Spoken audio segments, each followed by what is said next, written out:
high priority in our news list in DC. As soon as they wake up, it will be top story. We saw credible evidence of a summer, early fall invasion, a new offensive by Putin. He's playing the game at the peace table. He's preparing for more war. And I think the Senate is fed up with Putin. The American people see Putin as unreasonable. They say Ukraine is trying. President Trump has made that distinction real. So the Senate and the House of Representatives in the next 2 weeks will be moving forward with a sanction bill that's bone crushing. You know, I'll be very blunt. Putin is playing President Trump. He's taking him for a sucker. He is, in effect, stalling and stonewalling, prolonging the conversation so that he can mount this offensive and take control of more territory on the ground. If I were President Trump, I'd be insulted and offended by this affront personally, as well as to the United States of America. And America should be angry, deeply angry.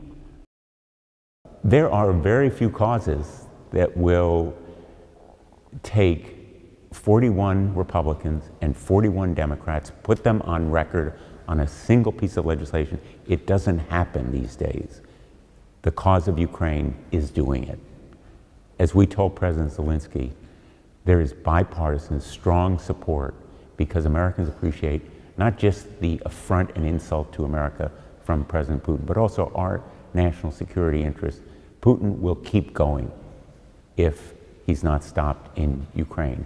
And then we will have to put troops on the ground by virtue of our treaty obligations.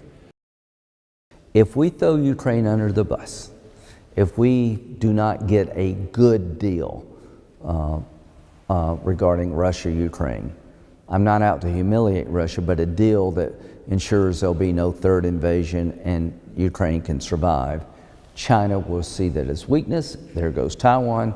Iran will be more provocative. So the idea that how this war ends doesn't matter is a huge mistake. Ending this war the right way makes the world safer. If you end it in a way like we did with Afghanistan, you're setting the world on fire. I hope the Europeans in the next 2 weeks will put a new price cap on Russian oil to hurt their economy. And I hope in the next 2 weeks, the Europeans will go to the Chinese and the Russians and say, we will not treat you normally economically until you change supporting Putin.